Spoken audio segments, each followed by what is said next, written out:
Alrighty, hello everybody, Steve-Wagon here, and welcome back to another episode of Wani Hug That Gator. Last time we left off, we got a little sick. We got a little cold, but it was absolutely worth it, because you know what happened? We got a visit from Olivia. We got a nice little home-cooked meal, went a little delirious at one point, and we had a little lap pillow situation. Ah, beautiful. So jealous. And then after that, wedding. We went to a wedding to help Mr. Iadikin with a photography little thing. The photography wedding stuff. That's it. We did a horrible job, by the way. Absolutely did terrible. But that is only because we were struggling internally and realizing that we actually do like Olivia, potentially even love her. So let's move on. We got some advice from Damien and Ben, and let's see what Mr. Inco here does with such advice. Even though we're pretty far into the fall season, today is a nice day out. There's a storm coming in later today with a cold front, so the temperatures outside are bearable enough to relax in. One little respite before the unforgiving cold of winter settles in. I decide to celebrate by eating lunch outside. After a good bit of prodding, Olivia joined me. Inco, it's too cold. I'll freeze my veins solid. It's 70 degrees and you already agreed. Calm down. We step out into the chilled air.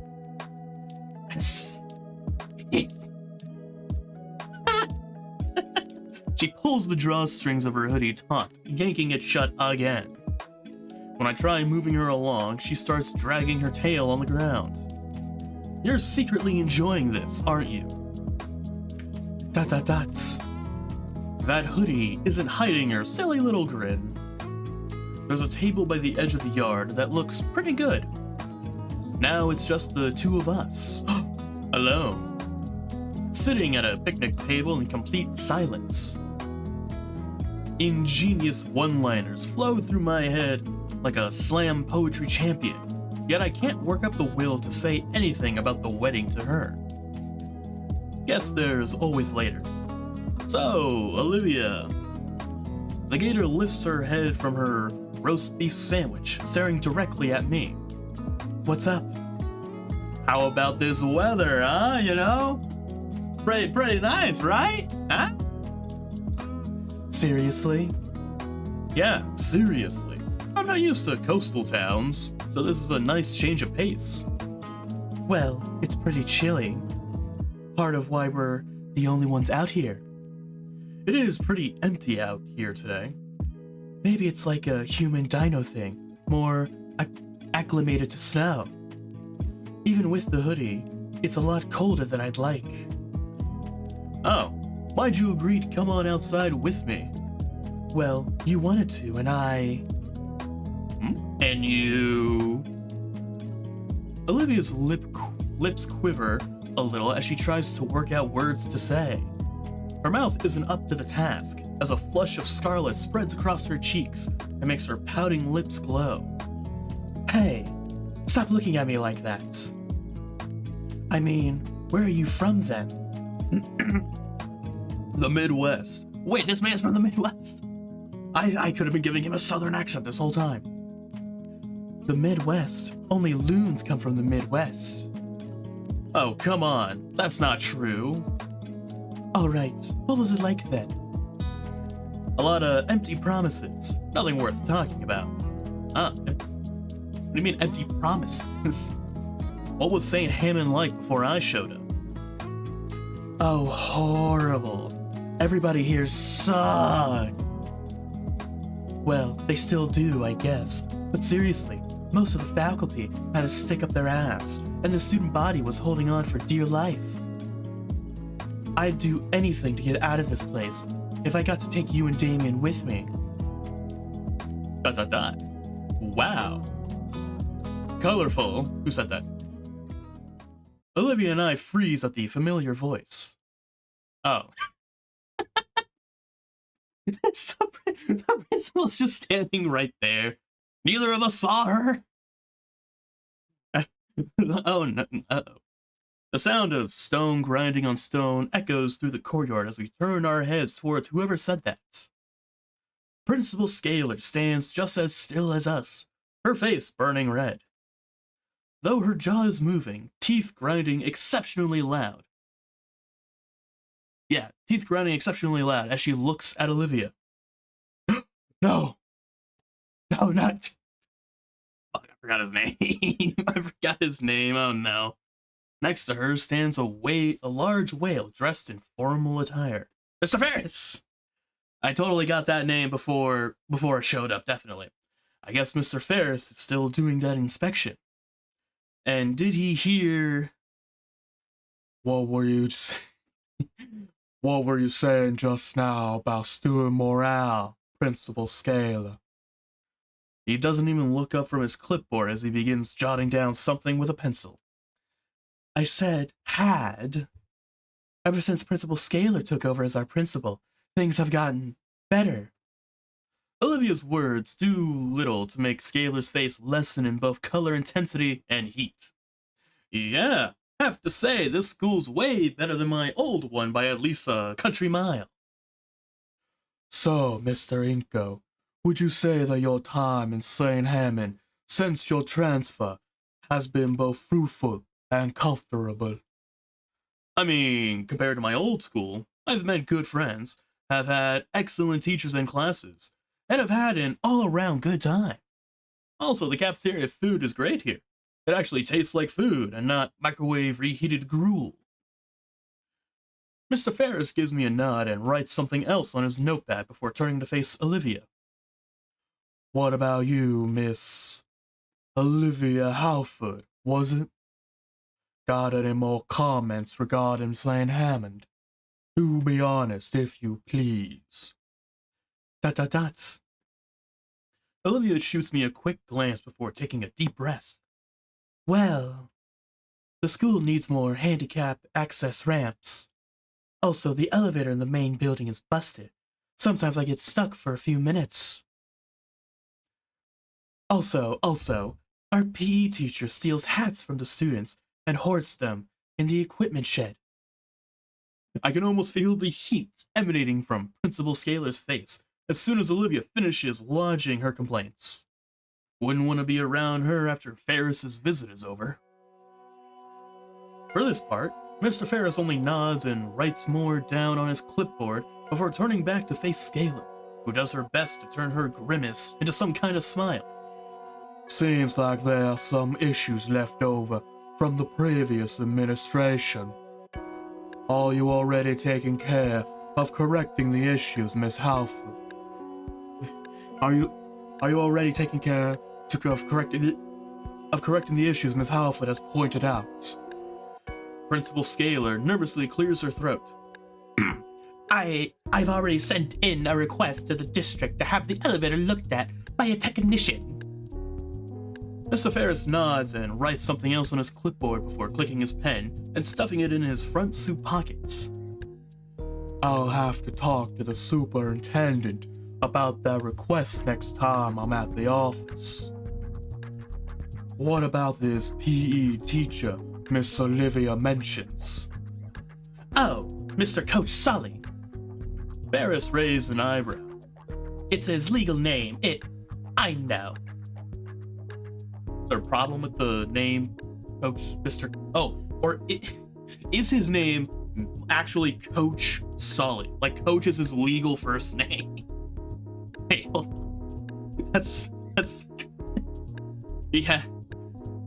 Parents had one idea for him of what he should do, and they said, this is what you shall do. Your name is Coach, and you will be a coach. Probably didn't expect him to be a PE teacher coach, but hey, at least he's, maybe living up to their expectations. He checks the page, then sighs a bit. Right. Ferris turns to face me. Well, that's enough about St. Hammond for the time being. Mr. Inco, how would you say things are going for you, not just as a student, but also as a growing adult? This school has really helped me learn a lot, sir. I respect the efforts of the students and faculty alike for their efforts in making me feel welcome. It's much more refined than my old school, at least. Wow, you might as well ask him for a letter of recommendation already. Huh? That's not what I was doing, Olivia. Olivia doesn't even respond to me, instead laughing quietly to herself. I'll keep that in mind. The Leviathan finishes jotting down something on his clipboard, finally turning to Principal Scalar. I think I have everything I need for the time being. So, Mr. Ferris, why don't we adjourn to the faculty lounge?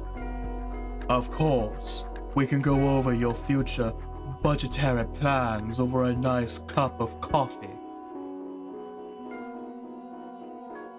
Bye. Totally love the school. See ya. The inspector turns away, Principal Scalar lagging behind him with a look of pure misery on her face. I'd wish he'd done this freshman year. With a huff and a frown, Olivia stabs at her lunch tray, treating her Caesar salad like a voodoo doll. Well, look on the bright side. She levels her silver eyes on me, but remains focused on treating her salad like its namesake. It's senior year, and we're about halfway through, so we only have to put up with this place for a couple more months. She lances the largest piece of chicken, twisting her spork roughly. And then what? Then what? I guess, I don't really have any concrete plans for after school. What do you mean? You mentioned all that stuff about making a name for yourself. I mean, yeah, when I first got here, that was the goal. But honestly, I haven't considered what I was going to do to get there. It's my turn to toy with my meal. You? I plan on getting an art degree. Whoa, really? Shocker. Online, of course. Oh. Not like I have any other plans. The only time I'm worth anything is when there's a brush in my hand. Only classes I'm really passing, too. I nod my head in understanding, but she's talking about her future. It sounds more like resignation than a declaration. I at least have something, even if the path to my goal is vague. The morose mood leaves me at a loss for words. Damn it. I was hoping to actually use this time to, I don't know. I wanted to talk to Olivia and, ask her something. What are you gonna ask her? Or something like that. Stupid Mr. Ferris and his workplace politics, dampening the mood. The air between us is awkward as we pick at our lunch. And even after the bell rings and we're focused on finishing, and we're forced to finish eating, it's still weird. Even when I ask if Olivia would like a push to history, she just remains silent in thought. ... Olivia has been quiet for about 5 minutes now. Even though 5 minutes isn't that long a time, Olivia had grown so much chattier as of late, so the silence felt just a bit off-putting to me. A part of me couldn't help but wonder if it's a cold shoulder directed at me, or just remaining nerves from that last conversation. No use just thinking about it. So, penny for your thoughts, Olivia? Oh, right. Sorry, guess I'm not here right now. What were you thinking about exactly? Olivia lets out a sigh and turns her head upwards so that her eyes meet mine. I really got to thinking about what we were talking about earlier. How it seems like neither of us knows what we'll be exactly doing after school's over. Oh, right. Yeah, that. I hadn't really given much thought to the fact that I had essentially dropped a bombshell on both of us. Now that I really stopped to think about it, The idea that neither one of us really knows what to do after graduation is concerning. Most seniors at least have a small idea of what they'll want to do after graduation. At least, I think. Hell, Liz had made a full chart and timeline for herself. I mean, I always figured I'd go to college, but that feels so basic, for a lack of a better word. There should be some kind of grander plan on what to do with the next big step in life. University, a career, maybe even starting some kind of family. Those are the kinds of plans that come to mind. They're all just simple platitudes at the end of the day, though. Is it even worth making plans? The more I think about it, the more likely it is that something stupid just comes out of left field and wrecks everything. If you want to make God laugh, tell him your plans and all. So maybe all I can really do is live in the moment. I always hated that sort of thinking. Just be a sitting duck for life to take pot shots at me. Just live pretending death can't show up and take me at any time. Son of a bitch. Can you please not be here right now? Hey, it's Olivia! Exclamation point. And friend, I have a name. Olivia stiffens in her chair. Oh, hey Mia. Olivia's words are a hiss as she tries to face away from the crimson-scaled girl. Her hands shakily strain against the wheels of her chair, slowly turning it too. Got a couple questions to ask you, Olivia. Would you like to humor me for a bit? Oh, what am I saying? Of course you don't mind. Hey, you get away! The parasaur saunters up, and with a sway of her hips, pushes me aside as she takes Olivia's reins from me. What the hell? Hey, you're insane if you think if we're going with you anywhere. Uh-oh. She looks down to Olivia and back at me. He's funny. We're just going for a little girl talk.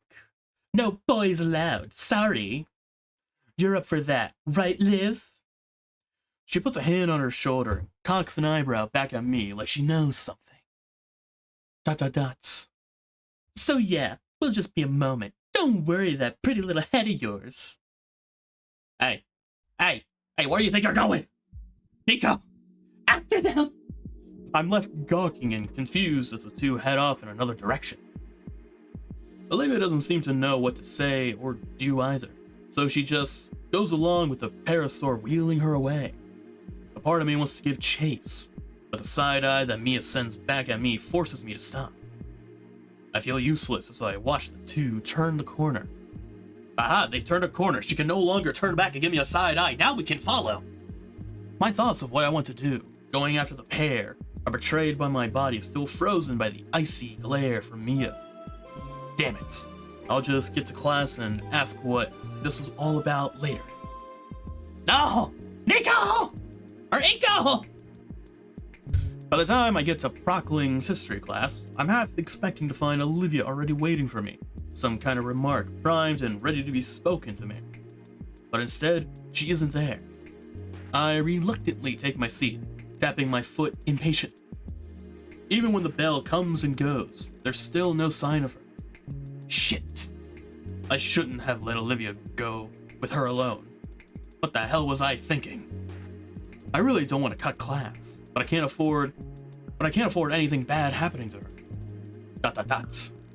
Nope, I can't sit around and do nothing. I shoot my hand up into the air, causing Miss Prockling to pause mid-lecture. Yes, Mr. Nito? Miss Prockling, can I please be excused? Why, class barely begun. Barely started a few minutes ago. Because I shat myself.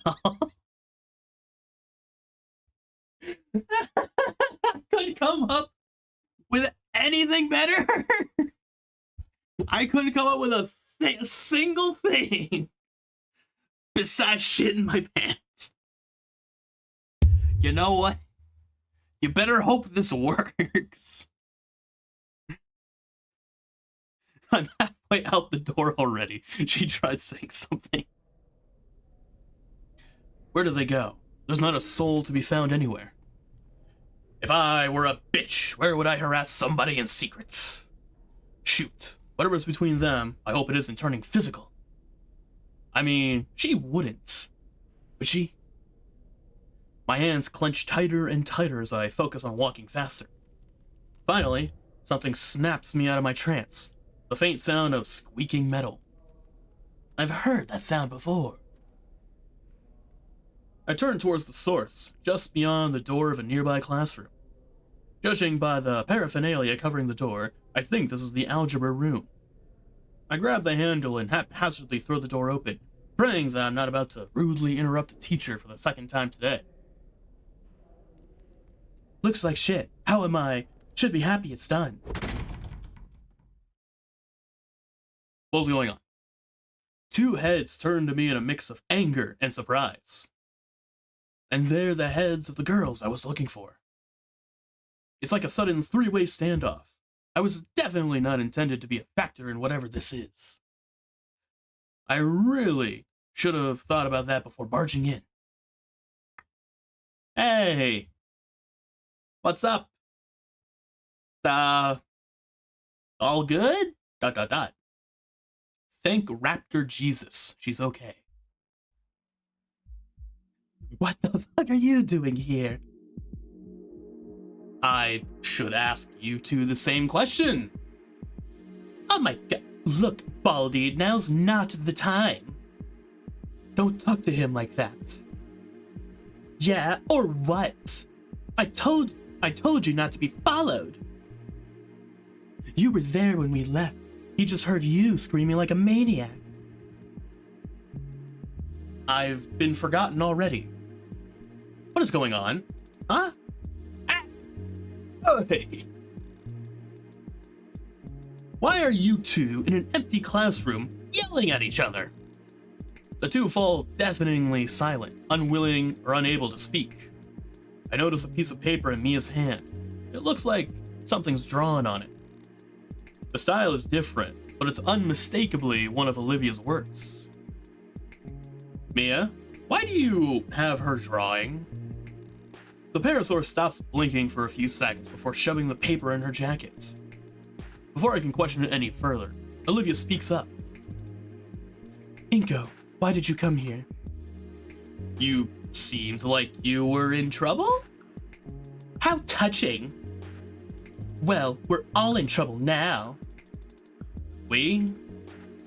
Yeah, dumbass. I don't have time for this. Hot Wheels, fill him in. Dots. What's the big issue? I've started giving her a more Valley Girl accent. Dots. What's going on here? Olivia claws at her armrests again.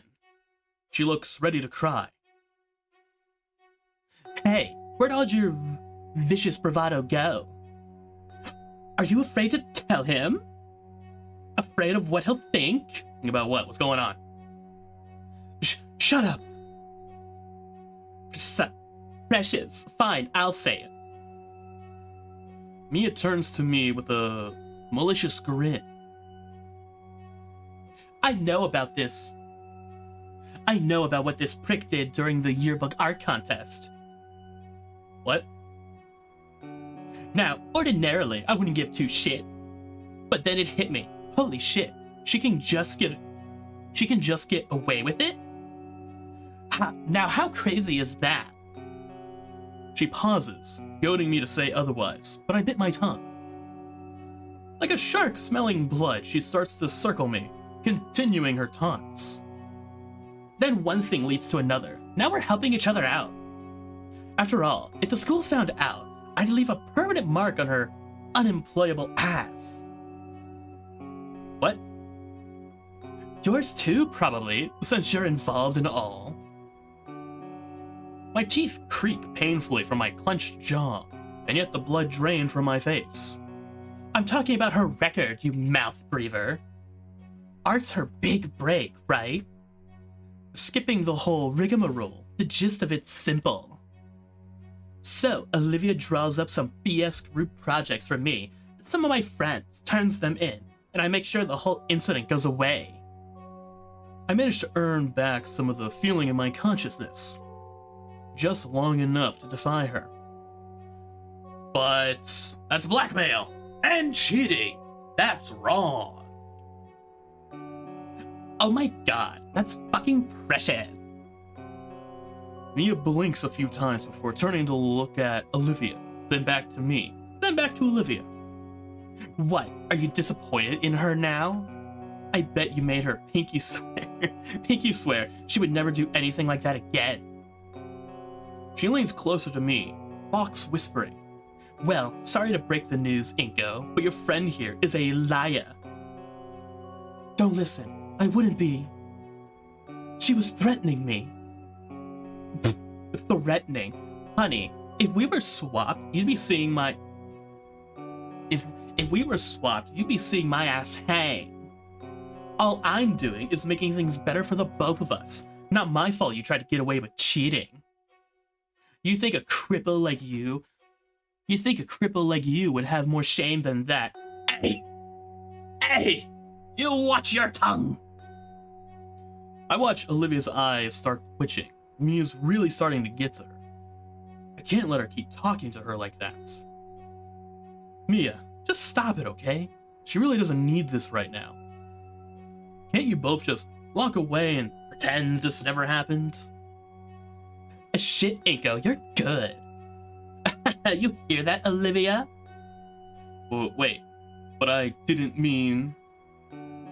Olivia is staring at me with a look of betrayal that threatens to tear my heart in two. Wait, what'd I say? What'd I do? God damn it, why can't I stop talking for once? Mia waves me off, turning to face her target once more. I bet you'd love to walk away from this, but things just don't work out that way, do they? What did I say? What did I do? Oh, that's why you didn't want Inco knowing you're still a dirty cheater. Oh, shut up. Oh, relax. It's not a big deal. No, I'm sick of this. You already admitted it. Art's my big break. You're only doing this because art is all I have. Your record is fucked. You lose nothing if we get caught. It's Tuesday for you. But me, it's all I have. You're embarrassing yourself. You know I can't lift or run or carry or dance or fucking anything you do on a daily basis without even thinking about it. I can't ever do anything else because of these fucking legs and this fucking chair. Why can't any of you just leave me alone? I just want to draw, for God's sakes. ... Mia rolls her eyes and takes a step closer to Olivia. That's a nice outburst and all, sweetie, but I really thought you were smarter than this. Olivia wipes away at her eyes with her sleeve. What? Mia takes another step forward. Think, handbag. Would I really go through the trouble of making you do this junk for middling grades? If your work were crap, you wouldn't have a record to hold over you. Everyone knows you're the best artist in this place. You're just a retard about it. Hey, again, watch it. Olivia's mouth hangs open, but no words come out. You're the kind of idiot to let this sort of comment get to you. So let me be the first to say, congratulations, Olivia. You have a fan. ... Anyways, Inco. Oh crap. Distractions aside, you're in on it now too. You don't want Olivia to starve now, would you? Her words, not mine. Say a damn word about any of this, and she's doomed. Do you understand me? I try to muster up words of defiance. Just past Mia's stare of death, I spot Olivia's horrified expression. ... Hello, Baldy. I'm waiting for your answer, Skinny. Skinny? Did she just call me a racial slur? ... I honestly don't know what to say or do in this situation. No? Excuse me? Uh, let me think this over with Olivia. Think this over? You dense or something? This is a simple yes or no question. You can't seriously frickin' dot. Mia pinches the bridge of her snoot, and lets out a tired sigh. Fine. The two of yours talk it over and reach some kind of resolution. But that don't change the fact of what I said earlier, Inco. Don't say I don't do nothing nice. What? But think carefully, amigo. You both got a hell of a lot more to lose than I do. Mia only gives me and Olivia one final glance before unceremoniously leaving the room. It takes me a bit to recover my thoughts. I never thought Mia would go this far.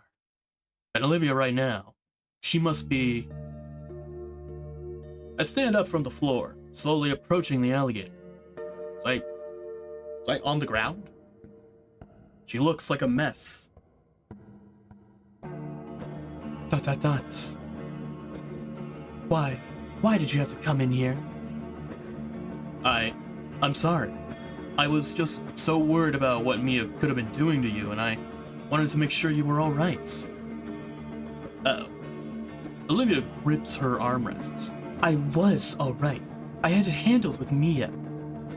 But to basically be her slave, doing all her work? Not all of it, just whatever she needs to pass. I'll take the seat next to her, there. She threatened me that she'd go to Scalar and spill everything. And if Scalar knew that I swapped the art, she'd know that it was with you. I couldn't let her do that to us, so I got desperate. Told her I'd do anything she wanted. That's how I got mixed up with her. I let out a deep and heavy sigh. Olivia, I can understand why, but I heard how Mia was treating you before I came in. Even when you're doing her work to save her skin, she's still treating your art, and more importantly, you, like garbage. My words rip through the gator girl's fragile heart, her face contorting in a fierce snarl, even as her eyes grow wet. You're miserable. You know that. Olivia looks away from me, her face scrunching up as tears well in her eyes. I don't know what to do. And I don't even know I can trust her to keep her word. And now that you know what's going on, Mia has a noose around both our necks. The gravity of the situation settles in. It feels like something in me is both frozen over and ablaze. There's only 6 months left in the semester. It's not like she's asking for something impossible. Her eyes regain some fire as she smiles. I'll just have to tough it out, keep making art to shut her up until this whole stupid thing can blow over. She's been going through this for so long and she's still... That's just... I'm out of options. And so is she. I just blurt out the first thing that comes to mind. Why not tell Scalar about what Mia's making you do? Scalar, are you out of your mind? You saw how she handles things around here, especially with that auditor breathing down her neck. I'm trying to avoid getting caught. Right. Okay. Iadican? For a split second, I see her mask crack, her real worry evident in those silver eyes shaking. No. Olivia makes a show of clearing her throat. Mr. Iadican doesn't need to hear this, either. You know he'd be able to. I can do this on my own. Her balled-up fists quake wildly after they slam onto her armrests, and the gator girl does her best to hide her wince. I really don't think we can fix this if we're not working together. There's nothing to fix. I told you, I have it under control. Just please, Inco, I need you to trust me on this. Don't ruin this for me. I do trust you, I do, I promise. Her voice is softening, as if she's been fully drained now. I can handle it, I told you. Her fists unfurl and continue shaking. I take one of her hands, ignoring her indigent sputters as I delicately cradle it in my palm. Her protest dying down into a pained whine when my thumb ever so slightly presses down on a joint. All this time, you've been doing your best, Olivia. My soft words draw an even softer breath from her. Mia's had me drawing for her group almost daily. It must hurt a lot after so long. Maybe it does, but it's nothing I can't work through. Why can't you trust me to help then? It's not that I don't trust you, Inco. It's that I did trust everyone else. So please, stop asking about fixing me. I ain't talking about fixing you. That ain't what I'm trying to do. Or fixing things, I mean. Is that what this is about? Olivia's burning out at this point. She's already hurt badly, and I can feel her hands still shaking. It's beyond the point that either of us alone can handle. I let go of Olivia's hand, watching as she takes back her hand and settles it against her chest. I hook a nearby chair leg with my foot and drag the seat closer. Close enough that I can sit down right next to the Baryonyx. Inco? I find that being next to her like this makes it easier for what I'm about to say. Breathe in, breathe out. What am I about to say? Meeting her eyes once again, I speak my honest thoughts. Mr. Iadican can help, Olivia. Her teeth grind together, as though contemplating mauling my face off. Please, hear me out, please, please. This face is all I got going for me right now.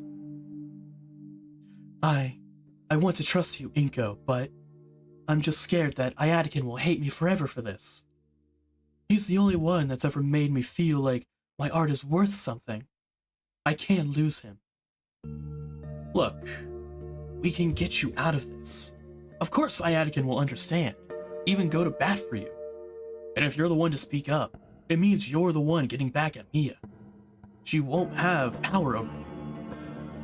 I can't just give it all up like this.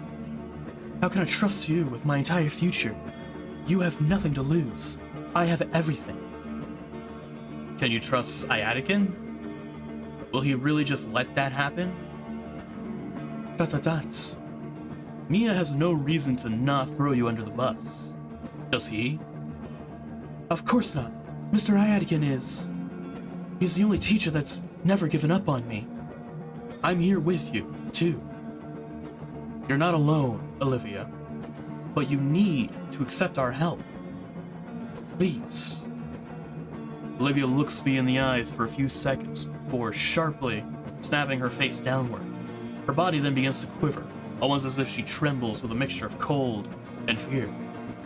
Olivia. I get up from my chair and reach out to grasp her shoulder to try and comfort her somewhat. It's okay. I'm here for you. Olivia's shaking lessens, giving me hope that my words were starting to reach her. But not 2 seconds after those thoughts cross through my mind, Olivia's shaking resumes once again. The shaking's followed by sniffling, at which point I notice tears rolling down Olivia's snout and falling right into her lap. Olivia. Before I can say my words, Olivia lunges forward and wraps her arms around my abdomen, bringing me forward and burying her face into my stomach. Mia's about to get one hell of an ass whooping if I do say so myself.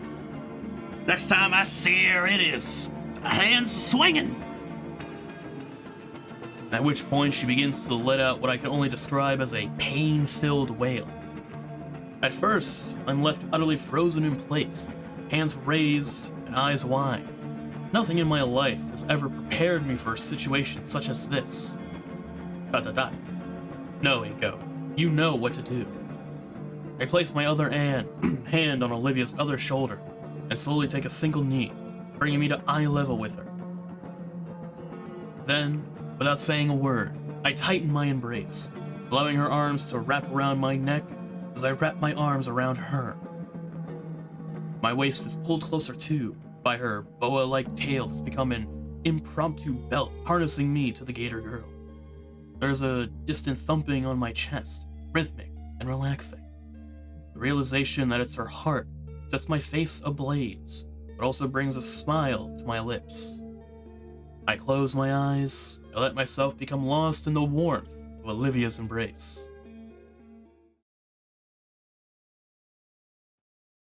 Hands are going flying when I see me again. When we break apart, I check on our time limit. My phone says there's still 20 minutes before school's out. Hopefully, Ayadkin has a free period right now. You ready? Olivia gives a small nod. I get up and start toward the door.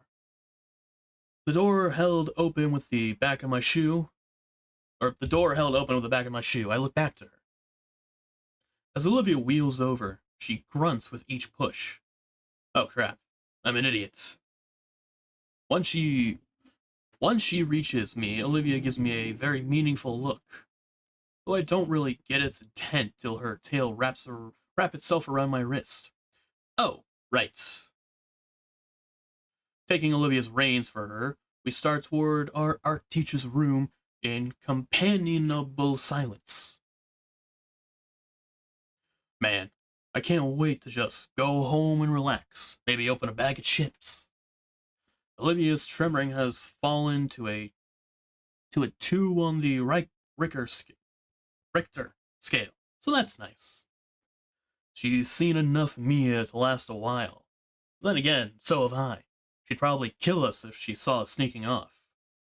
We're near the end of it all. It's nearly over. It's the first bit of quiet that we get. Just the sounds of Olivia and I walking through the halls. Olivia's gripping my wrist pretty hard. Guess she's still pretty tense. Say, maybe there's a massage place around here. That'd be pretty nice right now. Wait a second. Just the sounds of Olivia and I walking through the halls? ... Something ancient awakens in me. An icy chill races down my spine as if there's a knife poised just behind my neck. The Gator Girl tenses, head stiffly turning. Her pupils slowly shift to mine, and their contraction to pinpoints bring attention to the danger my ancestral instincts are warning me of. What am I missing? Oh. All right, Nico, come on, hands swinging. There she is. Stop. You two trying to run a fight or flight? Reflexes kick in. Zero thought on my end. My body chose to just book it. No! Swing!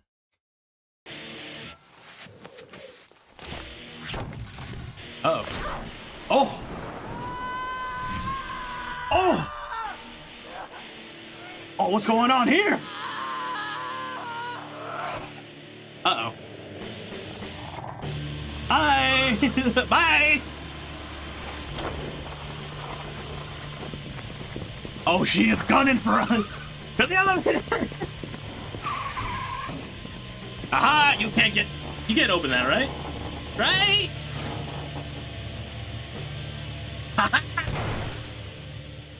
Wham! Oh! That was awesome! Oh, I love that! That was cool! Obviously, we should have been swinging, but... that was just as nice! Ooh! For a moment, I wonder if the deafening noise of the metal doors being hit is from Mia punching it in rage or accidentally slamming into it chasing after us.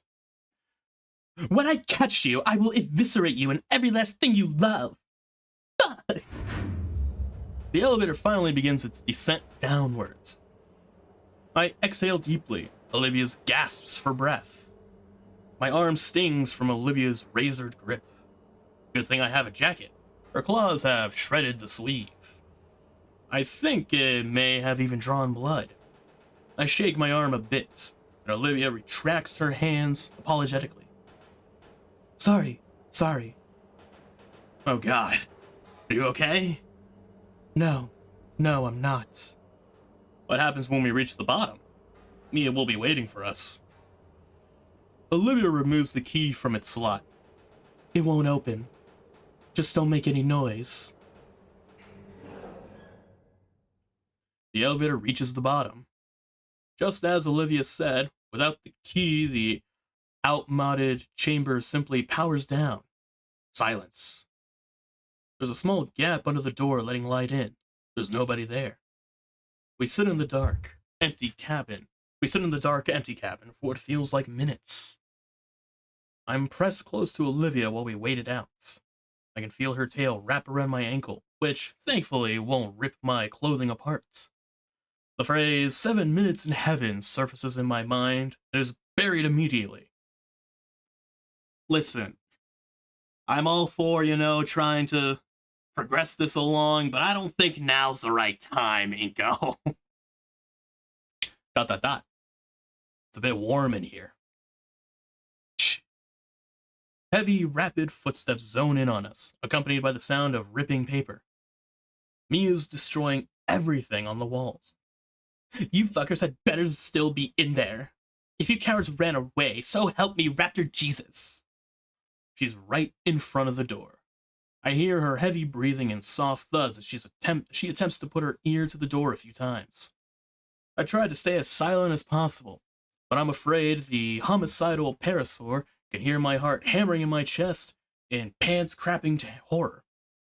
Mia, with no intention to vent her frustrations verbally, resorts to the next best thing: physical therapy. We're surrounded by the sounds of ripping paper, dented lockers, and drywall fracturing. On occasion, something hits the elevator door again. Olivia and I don't dare move. I hear other voices. Mia's drawn attention to herself. Who the fuck are you looking at? Do you want one less horn? Find someone quick. I fucking swear I've had it with that fucking luggage case on wheels. Good luck painting when you're eating through a straw. Bitch legs. Crocodines. I shouldn't be laughing. That's a horrible thing to say. Throwing hands. Olivia takes a sharp breath. Silence. What was that sound? It sounds like a series of sharp cracks. Hey, whoa. Hey, it's all cool. It's not what it looks like. It's, Was someone getting ready to tase Mia? Rapid footsteps echo from down the hall. Is she gone?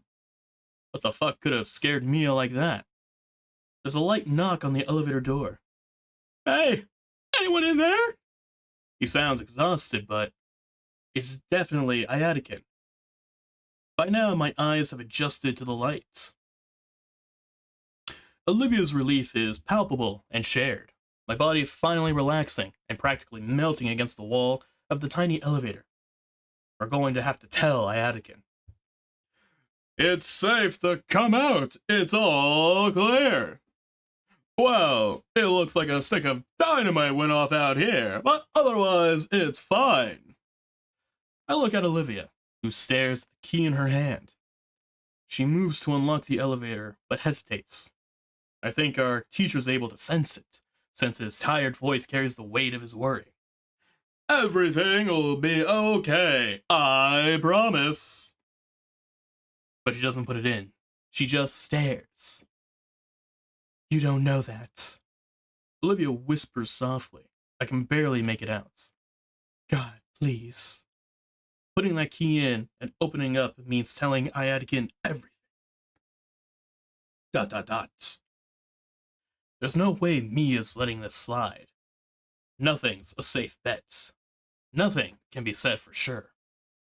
She can't do nothing, and she can't do anything either. So, she looks to me, as if I'd have an answer. The key is offered to me, delicately held between two of her claws. ...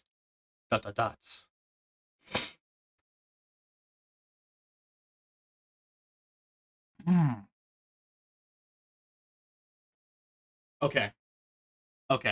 Now this is a little... We did tell her she needed to accept help, right? She needed to accept help when it's being offered. She also... I think this might be... No. Because she has to have the key to open the door and go to do it. Go to tell Iadican, like, herself and whatnot. That's what we were about to do. Do I take the key? Do I not take the key? I feel like both have valid options. I think we don't take the key. This is something that Mia, this is something Olivia has to do. She has to be the one to open the door to Iadican.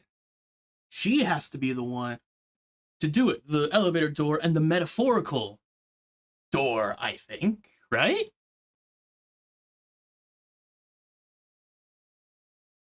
This is you, Olivia. I know you can do it. You got this. Or am I still, or you can do this. My hands cup hers, eliciting a small gasp from the girl. Even with the darkened lenses of my shades, I can make out her moon silver eyes filled with all the worries of this past month.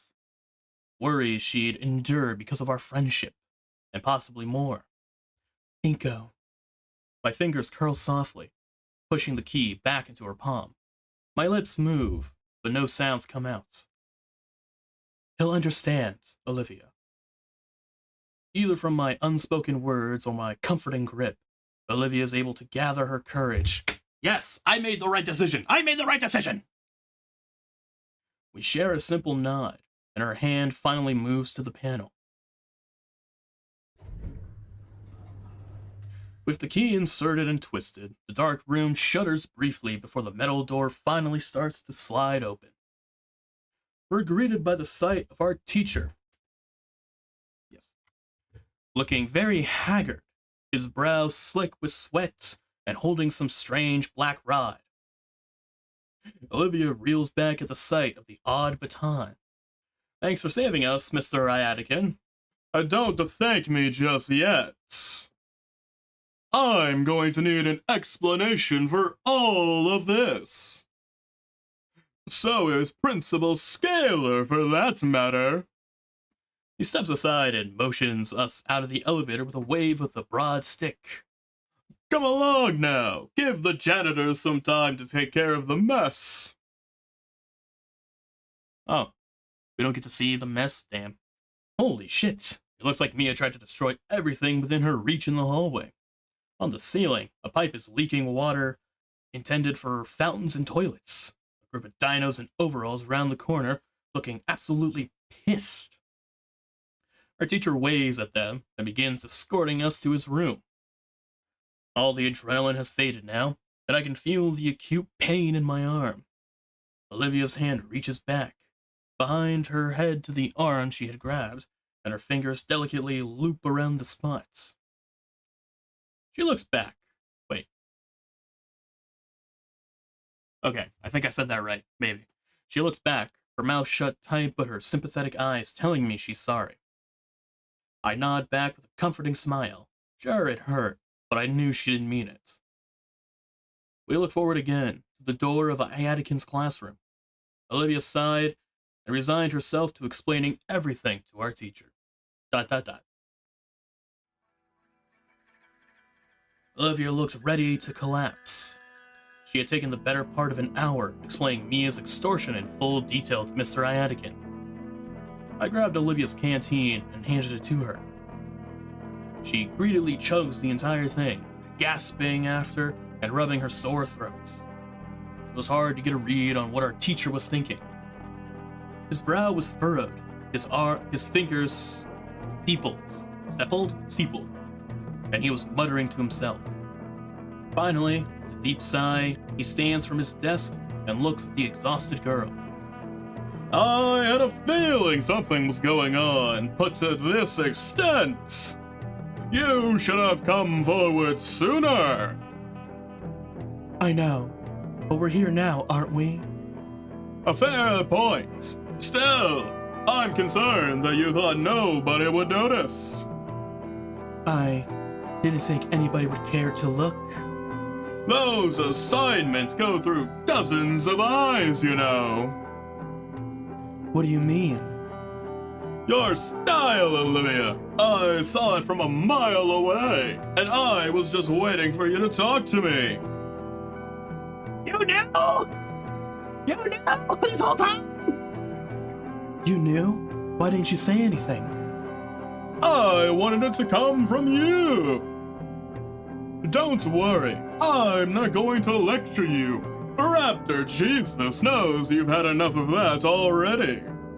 I'm glad you two are okay. Yeah, I thought she was actually gonna kill us. She probably was. Mr. Ianikin shakes his head before he smiles softly at us. Have some faith in the faculty here. We do our best for you. With what we have on Mia now, we can justify watching her like a hawk from now on. Anybody else she was harassing ought to thank you. Are you sure she's actually gonna get in trouble for this? At this point, we'd look bad if we didn't punish Mia for this kind of behavior. That's a relief. Come on, you two can hunker here until school clears out. You sure? You were going to stay after like always anyways, right? Yeah. What happened? What happened? What happened to me? The loud noise makes me stumble to the floor. Mr. Iadikin. Whoops. Iadikin looks at the device in his hand. Is that a taser? There's a piece of tape on it with something written on it. Estrus Protocol. Did he tase me? Did I get tased? Dots. Anyway, I'm going to run and get some things done. They're going to want my account on paper pretty soon. May as well knock it out of the way. With no care at all, Mr. Iadikin chucks the electric weapon onto his desk before turning to his doorway. Don't burn the place down, all right? What are you telling that to us for? You're the one that's going around tasing people. Mia assured she deserved it. I was just standing around. Alone, I go sit near the back of the classroom. Looking out the window, I finally let out a huge sigh I'd been holding in. Olivia rolls over to join me, and surprisingly, she's smiling. You were right, Inco. Want to say that again? I could trust him. We sit in silence, just looking out the window. When school's let out, we watch the crowd of students going home. I don't see Mia in the crowd, but that doesn't matter. I think, despite it all, Olivia's life is going to be just a bit easier after today. ... We did it! We did it, fellas! We beat me! We beat her! Let's go! Yes! Hooray! While students trickle out of the school, Olivia took the chance to unwind. I figured it'd be best to let her rest, as I saw her drooping eyelids finally shut.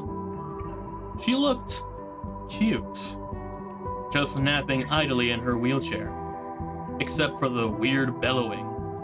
It was like a snore, except I could feel it vibrating through the floor. The clouds hiding the sun and the classroom's lights turned off, I could do with some shut-eye too. But I can't bring my eyes closed. Instead, I look out the window. The layer of clouds overhead steadily grows more dense, casting a darker shade on everything. Light raindrops prick against the glass. Crap, I really should have brought my umbrella. As a few minutes go by, they roll in closer and closer, blocking out the sunlight. If Olivia were awake, she'd think this was pretty neat. I look back at her. Maybe I could nap too. Just a little. ...